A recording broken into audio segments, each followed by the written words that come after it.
All right, thank you. The first part of our evening will conclude with a presentation that shows also the phenomenal power of collaboration between administration and teachers. Please welcome from Revere, the Revere Public School Superintendent, Dianne Kelly, and Revere High School math teacher, Will Schwartz.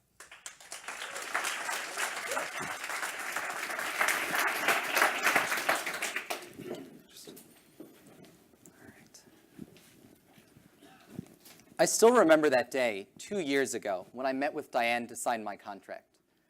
At the end of our meeting, I asked her, "So I've heard that Revere is one of the best urban districts in the state. What do you think makes it that way?" And she said, Well, we believe that change only happens when teachers are at the decision-making table, when teachers are empowered to grow and to innovate, and when teachers are also viewed as experts. and I thought dismissively, yeah, whatever, like I've heard this at every other school I've worked at. But soon I began to realize just how wrong I was. Dianne, I am so sorry. I should not have doubted you. The fact that we are standing here today at my suggestion, I think is testament enough to the opportunities teachers have to lead in Revere. But Will is right. Revere wasn't always like this. It's taken a long time to establish a culture where teacher voice is valued and where teachers take ownership of student learning. 20 years ago, we were a perfectly ordinary urban district that struggled with low to moderate student achievement. In 1998, just 13% of our 10th graders scored advanced or proficient on their math MCAS. It was about that time that my predecessor, Paul Dakin, set our goal to become the best urban district in the state.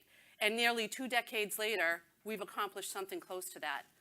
Last year, 68% of our 10th graders scored advanced or proficient on the math MCAS. They did even better in English language arts. And this is despite demographic changes that some would argue should have made such improvement impossible. We still have a lot of work to do in Revere, but our progress is real. And we are the only urban district in the state to maintain level 2 accountability status 3 years in a row. So how did we get here? Well, in traditionally structured schools and districts, the administrators are the experts. They direct teachers, they provide the professional development, and they make instructional decisions that teachers ought to implement and not question. We recognized that such a hierarchical relationship devalues teacher experience and knowledge. So even when teachers are dissatisfied with student outcomes, they feel powerless to affect any kind of change. Shifting to a culture that empowers teachers begins with shifting mindsets. We needed everybody to believe that we were capable of better, administrators, teachers, and students. And so we started publicly celebrating everybody's accomplishments. And each little bit of success gave us the confidence that we could do better, that we could really become the best urban district in the state. Now, teacher leadership naturally grew out of this confidence. Once we started to acknowledge that people were really doing great things, we needed to find ways for these teachers to share their experiences and their great ideas with their colleagues. Our first teacher leadership program was called Teachers Teaching Teachers, and it allowed these expert teachers to deliver a 10-hour mini course to their colleagues on the area of their expertise. Soon, we were finding more and more ways for teachers to guide their colleagues' learning, and by 2007, nearly all of our professional development was delivered by our own teachers. Now, learning from...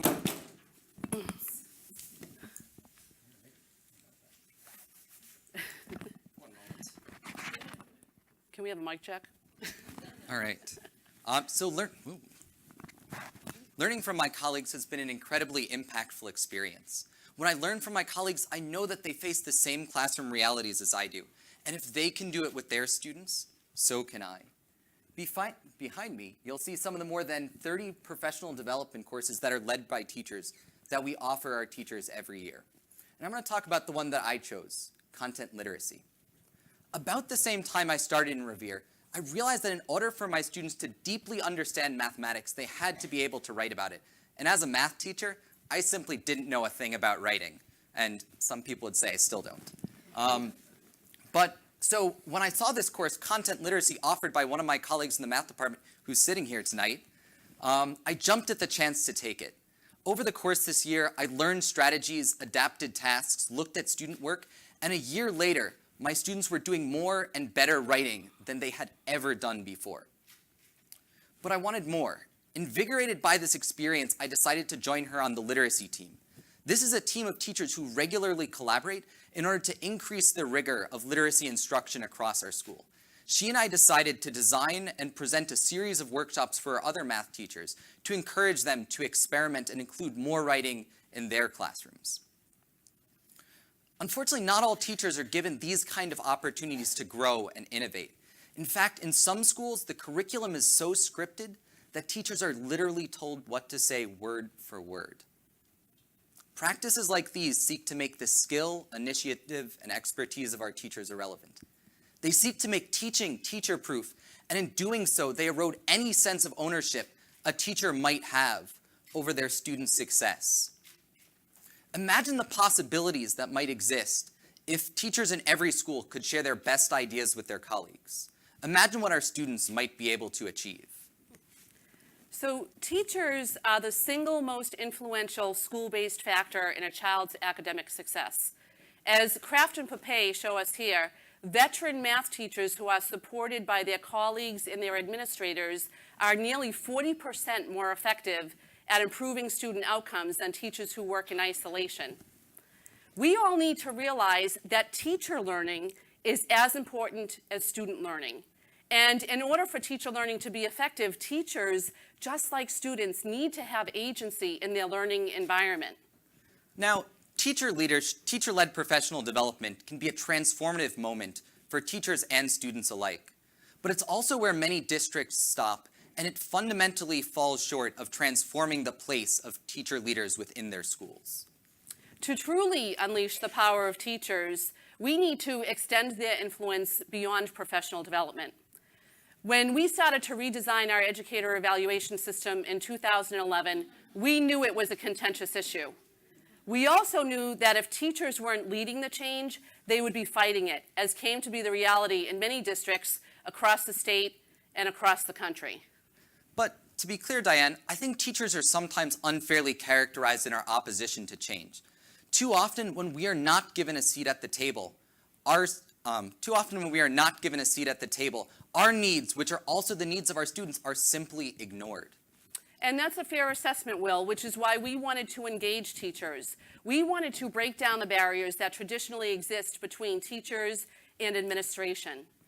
Still, we have to acknowledge that it's not always administrators who are creating those barriers. And you're right, it can be new and challenging for teachers to embrace this collaboration. With greater power also comes greater responsibility for student outcomes, and that can be a big shift in mindset. So in Revere, our teachers designed and led the implementation of our new educator evaluation system. They trained not only their peers, but also their supervisors in the new policies. And they also came back to us with a new name for the work, the Revere Educators Growth System. You see, they wanted a name that captured our core beliefs. Our primary focus is on growing, not evaluating. And we emerged from this experience not only with a stronger educator growth system, but also with a stronger commitment to placing teachers in policy leadership roles. We started to look for ways to make teacher leadership more systemic. In order to give teachers a voice at the district level decision-making table, we established the Revere Educators Leadership Board. This is a team of teachers and administrators who oversee 6 subcommittees, also made up of teachers and administrators, who meet regularly and set district-level policy in a variety of areas. These folks are charged with leading the next 20 years of improvement in Revere. Now, this policy work doesn't just happen at the district level. Revere High School's school redesign and improvement team is also primarily composed of teachers. And the same values that drive our district work, empowering teachers and treating them as experts, also drives the work of this team. The presence of teachers is essential, ensuring that our improvement plans are both aspirational and also attainable by ensuring that teachers have the support they need to grow and the space they need to innovate. Now, this team is a small group of people, but we want all of our teachers to be thinking about how to improve our school. And so every teacher at Revere High School serves on one teacher-led team, like the literacy team I mentioned earlier. These teams focus on one aspect of improvement, from literacy to our at-risk students to technology. And all of the innovations that come out of these teams are because teachers see a problem and design a solution. Now, I imagine that everyone in this audience has had the experience of thinking, good Lord, I could do this better myself, which I hope you're not thinking right now. And you know what? In Revere, when you say, I can do this better, they say, so do it. As an example of this, several years ago, we partnered with an outside organization to improve our advanced placement program.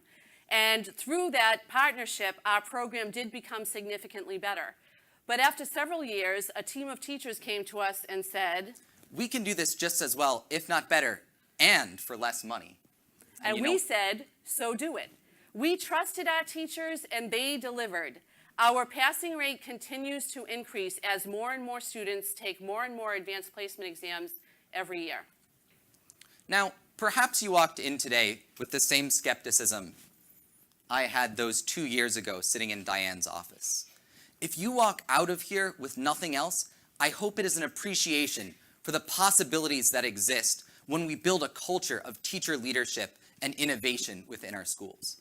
And we are not alone in this effort. Across the country, schools and districts, some of whom are sitting in this room, are using teacher leadership as a transformative vision of school success. So as I said before, we still have a lot of work to do in Revere. And decision-making by committee necessarily slows the pace of change. But we all need to be honest. Top-down decision-making is almost always met with superficial compliance rather than authentic implementation.